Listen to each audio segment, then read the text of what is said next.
Alright, we're into this a little ways now. I'm going to show you how to disassemble the front here, getting ready to take the headliner down. So to remove these, all you do is pull here and then pull down there. I'm going to leave this one attached. The one on the driver's side I had to take completely off. But again, yeah, you start from up here, grab your hands in there and pull, and then you grab about right here and pull again, and they snap out from this spot and this spot. And then with this trim piece, you just use a trim removal tool, slide it in here and pop up, and then it pops up there. And you've got your wiring harness that plugs in right, my fingers are too big, right here. So you unplug that, you have your wiring harness that's connected here and also here, right behind the airbag. I have a little cat's claw that works really well for that. Just slide in behind, pop that out, pop that out. Make sure that when you're doing this, those clips, these little metal clips right here, there's one here and there's one down here in this piece. Make sure they're both on here. Mine was not. It was still here. I didn't realize that, and I went to grab the wiring harness to pull back. I popped it in, and now it's gone forever as far as I can tell. So just be aware of that. Next thing that we're going to work on is getting this out, and probably the light back here, taking that down and out as well. And to my understanding, you have to leave these in until later because of the wire that hooks up underneath here, and it's easier to do that when the headliner is pulled down further and you can unhook it. So I will wait to do that. I might be wrong, but I'll wait to do that until a little bit later. So we'll keep working on this, and I'll start the video back up when we've got these pieces removed. Okay, real quick on this piece. So I've got it down and unplugged now, but it faces like this in the car. You put a trim removal tool in this side and pry that down first, and then it pops out. But it's connected here. As you can see, try to balance this here on my shifter. This tab right here, it needs to be pried up. So I slide a small screwdriver in there, pry up, and then pull the wiring harness out. It was a little bit tricky, took me a little bit. I'm used to where on those tabs you push down. It's not the case on this one. You have to push up. So just a little FYI on that. Okay, I've popped this out. The way to do that, let's see if I can get my light to cooperate here. Grab a hold on this side and pull down first. There are tabs that hook in that way. So if you try to pry it here, you're going to break those tabs. Pop it out this way, and there's a couple of wiring harnesses here that you take off of there. Then it'll allow it to come down further, and then you can take it all the way out. These are T20 bits right here. There's 4 of them that need to come out. As you can see, then it allows it to be freed up here. I unplugged my sunroof motor. I don't know 100% if you have to do that or not. I assume that this is all part of the wiring harness, so I unplugged it anyways. And I'm going to take the visors off. One on each side. We're going to take those off, and once I get those off, I'll show you how I did it. Alright, well that was easy enough. I'm going to show you how I did the passenger side, and then I'm not going to show you the driver's side because it's the same way. But to get this hook off, this tab will be slid all the way in. Use a little hook, grab a hold of it and pull it out all the way. Let's see if I can do this one-handed. Pull it out all the way and then just pull down and it comes out.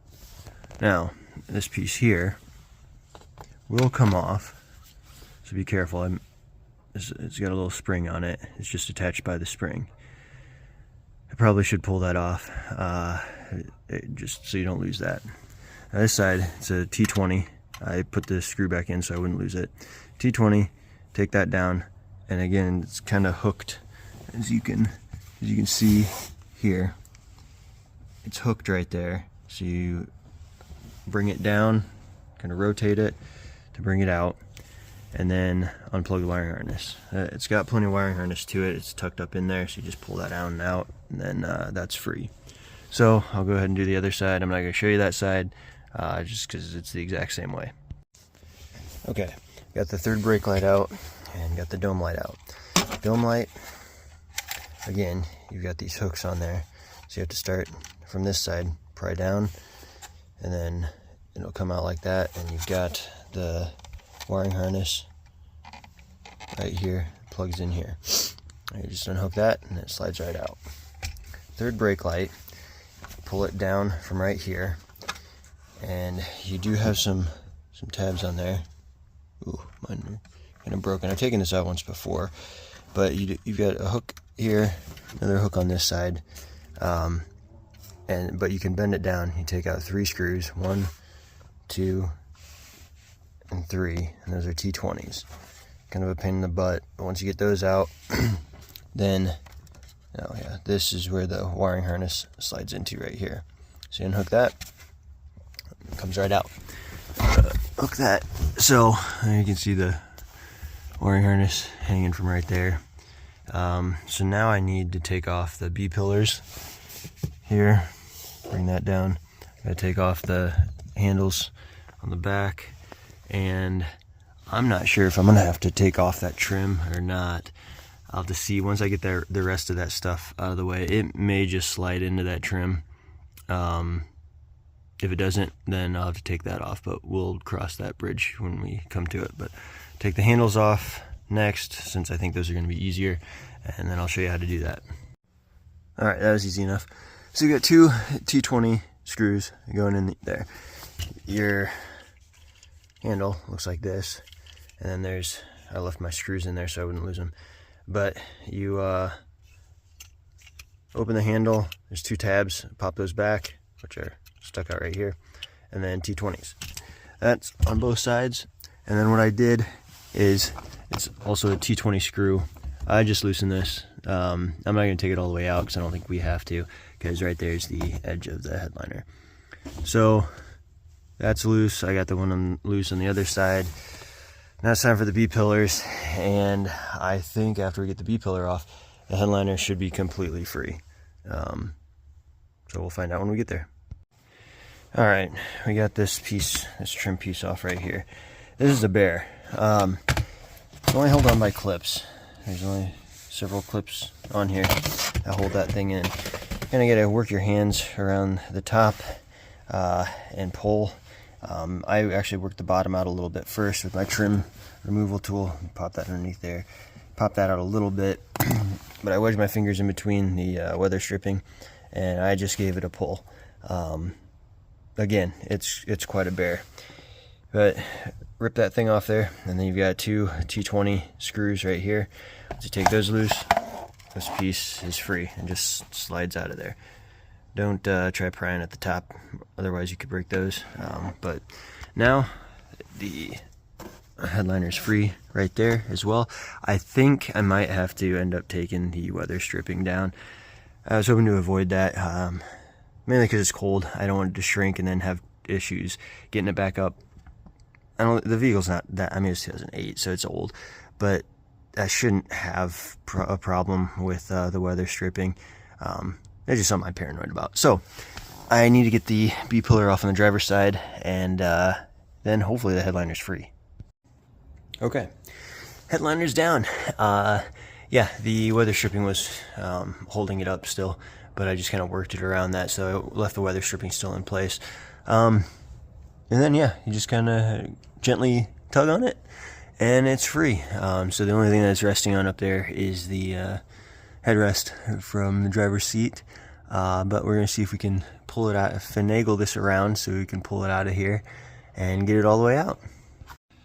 Alright, headliner's completely out. It does come out the passenger side rear. Both seats still in. It took some finagling, and I'm going to be real careful when I put it back in. Kind of looking forward to figuring out how to do a headliner. I've not done one before, so it could be super frustrating, but I'm going to learn something. So I'm gonna give it a whirl. It looks like a lot of people order their stuff off Amazon, their material and glue. I have some headliner glue, but I'll order probably some more off of Amazon and get some material coming. So yeah, stay tuned for that video. But as far as getting it out, that is how we do it. And I'll make another one as I replace the material and as I install it back in here. But hopefully you guys could benefit off of some of this, and there's a nice little break from my Explorer that I'm working on right now too. There will be more videos coming of that. We got everything torn apart. I got the interior back together on that one, just as a kind of an update. And I think we're gonna order a radiator and replace that, because we took all the coolers off. And I think my father-in-law might end up purchasing that one. So he wants to put a new radiator in, so we're gonna wait on that, and then I'll make some more videos finishing that project off. So again, hope you guys enjoyed this one. Okay, so I got the headliner set up outside here, and decided to strip the material off of it, which I've already done that just pulled right off, but it leaves a lot of the foam stuck on behind. Now what I've been using is just my screw gun with a little disc scrubber that I made an attachment to this thing, and it works beautifully. It peels it right off of there. So I would recommend using something like that, and otherwise you're going to be using a lot of elbow grease with a brush, which it works, but this is way faster. So it's cleaning up pretty nice. I still need to order the new material, but this is what it's looking like now. And here we are. It's all cleaned up. I think probably as good as I'm going to get it. A little residue here, and there's also some residue on the front side of it right here, and right here, which I may use a utility knife and attempt to be very careful on taking that off. But there is a little bit on the other side where they tuck it on the sunroof. I flipped it over and did that side as well, but this is the finished product. Well, I should say all cleaned up finished product before I order new material for that. So yeah, this is what it looks like. Okay, so I got my headliner done and in, and let me close the sunshade here. And as you can see, it turned out pretty well. It actually matches the sunshade pretty decent. I didn't change that material at all because I didn't want to take that down. The only issues were, for me, I got a little bit of glue that came through here. I had to use a different glue on the edges, so I got a little bit of that transfer, which I might get some fabric paint and just spray that. And then also in the corner up here, I don't know if that's coming through real well, but you can see it didn't smooth out very well. It's like that on the driver's side too. But I did tuck all of the edges. It's not sagging underneath that light anymore. And is it a professional job? No, this is my first attempt at upholstery, and yeah, you can tell. But it'll work, and we'll see how long it holds up, hopefully for a long time, but we shall see. But yeah, I'm fairly happy with how it turned out. Again, not perfect, but it's good enough for me.